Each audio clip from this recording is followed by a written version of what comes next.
नमस्कार प्रिय दर्शक बंधुरा जीवन और दर्शन कथा यूट्यूब चैनेले आपनादेर सबाइके आबारो एकबार जानाई सुस्वागतम। बंधुरा श्रीमद्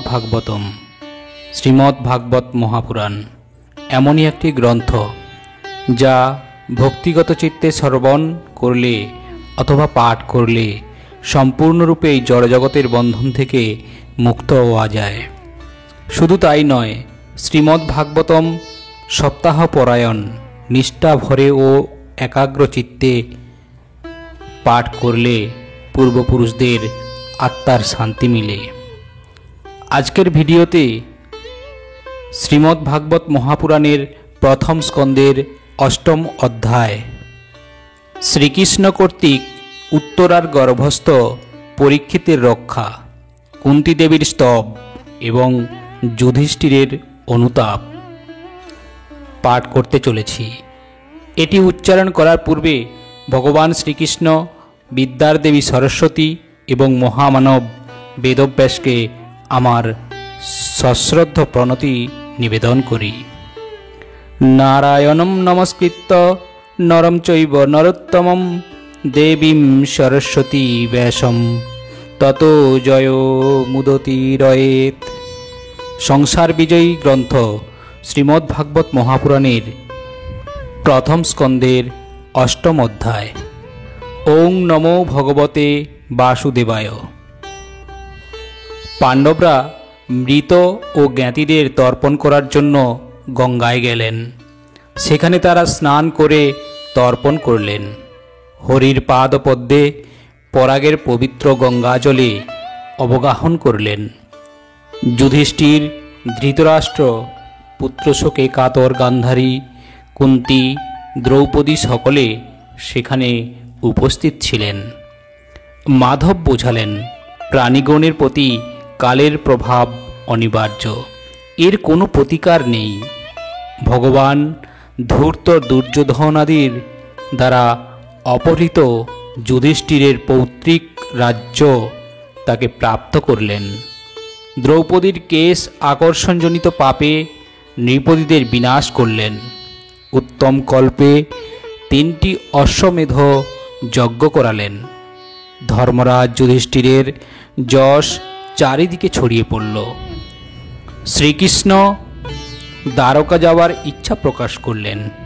तिनि जखन रथे आरोहण करते जाबेन तखन उत्तरा तार सामने छुटे एलेन। उत्तरा बोलेन, हे महायोगी जगतपति, आमाके रक्षा करो। जे जगते परस्परेर थेके परस्परेर मृत्यु हय सेखाने एकमात्र तुमी अन्यके निर्भरता प्रदान करते पारो। हे विभु, हे ईश, এই শহর আমার দিকে ছুটে আসছে। এই শহর আমাকে দগ্ধ করুক, তাতে আমার বিন্দুমাত্র অনুশোচনা নেই, কিন্তু আমার গর্ভস্থ পুত্রকে যেন বিনষ্ট করতে না পারে। ভক্তবৎসল ভগবান শ্রীকৃষ্ণ উত্তরার কথা শ্রবণ করলেন। তিনি বুঝতে পারলেন পৃথিবীকে পাণ্ডব শূন্য করার জন্য ব্রহ্মাস্ত্র এখন স্বর রূপে ধারণ করেছে। হে মুনিশ্রেষ্ঠ, পাণ্ডবরা নিজেদের দিকে দীপ্ত 5টি স্বরকে আসতে দেখলেন। তারা সঙ্গে সঙ্গে অস্ত্র ধারণ করলেন। ভগবান পাণ্ডবদের বিপদ দেখে সুদর্শনের দ্বারা তাদের রক্ষা করলেন। তিনি উত্তরার গর্ভ রক্ষাও করলেন, মহাস্ত্রকে প্রতিহত করলেন। হে শৌনক, যদি ব্রহ্মাস্ত্র অব্যর্থ এবং প্রতিকারহীন বৈষ্ণব তেজে তা শান্ত হয়েছিল। যে কৃষ্ণ মায়ার দ্বারা এই জগতের সৃষ্টি, পালন এবং প্রলয় বিধান করে থাকেন, তিনি এই ব্রহ্মাস্ত্রের উপশম করেছিলেন। ব্রহ্মতেজ থেকে মুক্তি পেয়ে পুত্রগণ এবং দ্রৌপদীর সাথে কুন্তী দেবী দ্বারকায় গমনোদ্যত শ্রীকৃষ্ণকে বললেন, ভগবান, তুমি সমস্ত প্রাণীর অন্তর জুড়ে অবস্থান করেছ, অথচ তোমাকে কেউ দেখতে পায় না। যেহেতু তুমি ঈশ্বর এবং সকল কিছুর নিয়ামক, তুমি আদি সনাতন পুরুষ, প্রকৃতির থেকে শ্রেষ্ঠ তুমি, প্রকৃতির পরিচালক। তোমাকে আমি নমস্কার করি। নৃত্যগীত কলাবিশিষ্ট অভিনেতাকে দেখলেও সঙ্গীত শাস্ত্রে অনভিজ্ঞ লোক যেমন তাকে বুঝতে পারে না, তেমনি মায়ার পর্দায় আচ্ছন্ন অতীন্দ্রয় অব্যয় তোমাকে দেহাভিমানী পুরুষ দেখলেও তা জানতে পারে না। আমি অজ্ঞ, আমি তোমাকে প্রণাম করছি। তুমি কৃষ্ণ বাসুদেব, দেবকীপুত্র নন্দন। গোবিন্দ, তোমাকে আমি নমস্কার করছি। তোমার নাভিতে পদ্ম উৎপন্ন হয়েছে, তোমার গলদেশে পদ্মের মালা বিরাজমান, তোমার নেত্র এবং চরণ পদ্মতুল্য। তোমার উদ্দেশ্যে আমি প্রণিপাত জ্ঞাপন করছি। হে ঋষিকেশ, কংসের দ্বারা কারাযুদ্ধ এবং পুত্রশোকে আহত দেবকীকে তুমি মুক্ত করেছ। পুত্রদের সাথে আমি অনেক বিপদ থেকে মুক্ত হয়েছি। হে হরি, বিষদান, যতুগৃহদাহ, রাক্ষসের পীড়ন, অসৎসভ্য বনবাসের কষ্ট, মহারথীদের অস্ত্র, সম্প্রতি অশ্বত্থামার ব্রহ্মাস্ত্র থেকে তুমি আমাদের রক্ষা করেছ।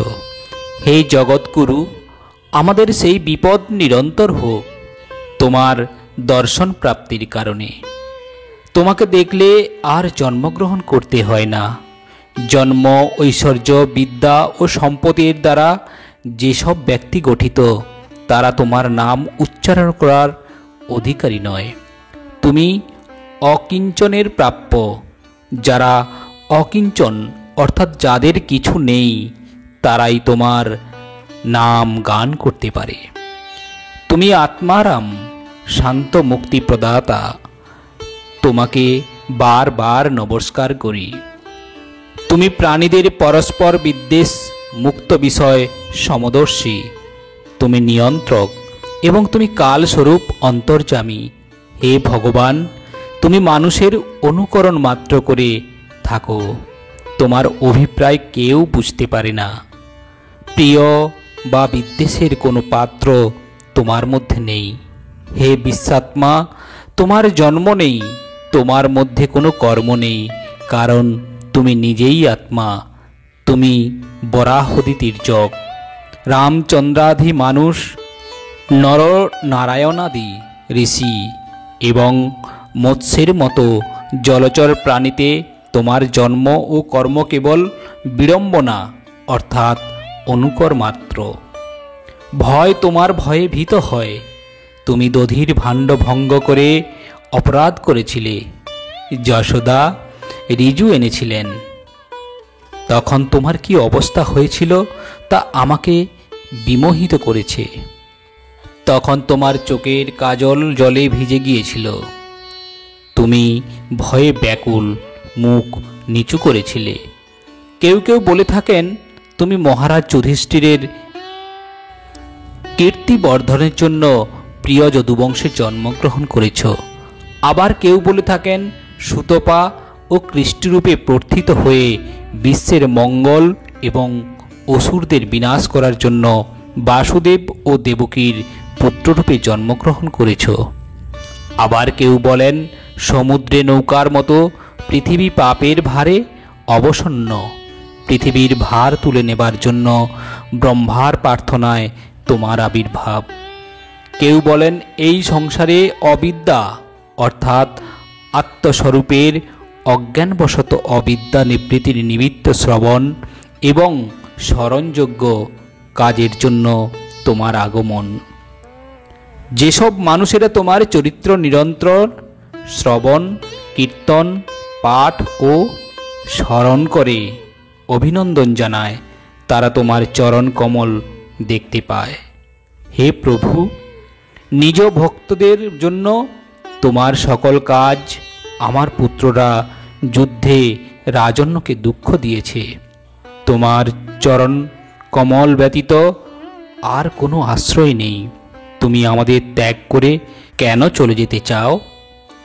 তোমার অদর্শনে খ্যাতি এবং সমৃদ্ধিযুক্ত যদুদের গঠন সম্ভবানিত পাণ্ডবরা আমার কে? জীবাত্মার অদর্শনে ইন্দ্রিয়গণ অকিঞ্চিৎকর, তোমার অদর্শন হলো। হে গদাধর, তুমি এখানে আছো বলে এই স্থানটি শোভাযুক্ত। ধ্বজ ত্বজাদি চিহ্নিত তোমার চরণ কমল এখানে অঙ্কিত হচ্ছে। তুমি চলে গেলে ওই স্থান তার সকল শোভা হারাবে। তোমার দর্শনে চারপাশ পবিত্র হয়ে উঠেছে।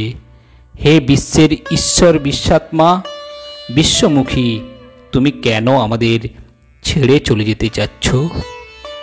হে মধুপতি, গঙ্গা যেমন সমস্ত পথ অতিক্রম করে সমুদ্রের প্রতি ধাবিত হয়, তেমনি আমার একনিষ্ঠ মতি যেন অবিচ্ছিন্নভাবে তোমাতেই প্রতিলাভ করে। তুমি অর্জুনের সখা, বিষ্ণু বংশের শ্রেষ্ঠ। বাতাস যেমন বনস্থ বংশের পরস্পর সংঘর্ষের দ্বারা অগ্নি উৎপাদন করে তার বিনাশ করে, তুমিও অত্যাচারী রাজন্যবর্গের মধ্যে পারস্পরিক সম্পর্ক ঘটিয়ে তাদের বিনাশ করেছ।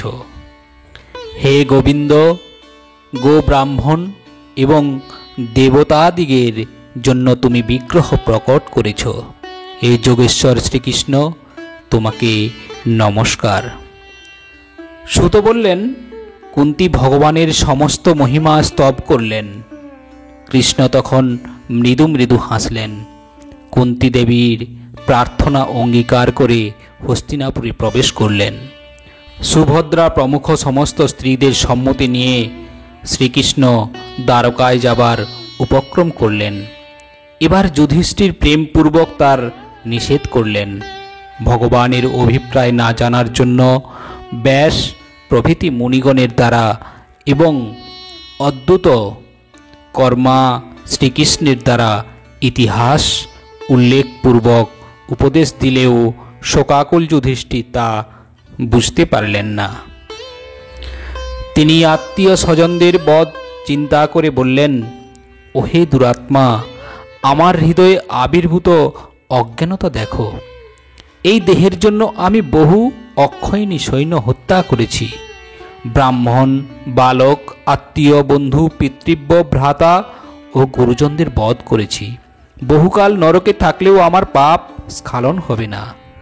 ধর্মযুদ্ধে অর্থাৎ অন্য রাজারা রাজ্য আক্রমণ করলে প্রজাদের রক্ষা করার জন্য শত্রুদের বধ করা প্রজারক্ষক রাজার পক্ষে পাপ কার্য নয়। এই শাস্ত্রের অনুশাসন আমি বুঝতে পারছি না। আমার দ্বারা নিহত আত্মীয়দের রমণীগণের যে বিদ্বেষ উত্থিত হয়েছে তা নিবারণ করতে সক্ষম নয়। পঙ্ক মিশ্রিত জলের পঙ্কের দ্বারা শুষ্ক করা যায় না। অল্প মদ্যপানজনিত অপরাধ প্রচুর মদ্যের দ্বারা শোধন করা যায় না। দৈবাত একটি প্রাণী হত্যা হলে ইচ্ছাকৃত হিংসাবহুল যজ্ঞের দ্বারা তা স্খলন হয় কি? বন্ধুরা, প্রথম স্কন্দের অষ্টম অধ্যায় শ্রীকৃষ্ণ কর্তৃক উত্তরার গর্ভস্থ পরীক্ষিতের রক্ষা, কুন্তী দেবীর স্তব এবং যুধিষ্ঠিরের অনুতাপ, এই অংশটি পাঠ এখানেই শেষ হলো। এখন আমরা ভগবান শ্রীকৃষ্ণের মহামন্ত্র জপ করে আজকের শ্রীমদ্ ভাগবত পাঠ শেষ করব। হরে কৃষ্ণ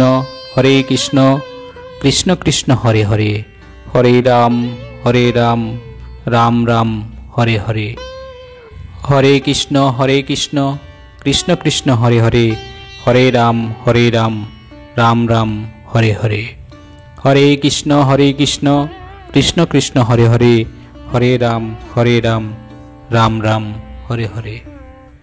বন্ধুরা, আজ এই পর্যন্ত। আবারও আসবো পরের ভিডিও নিয়ে।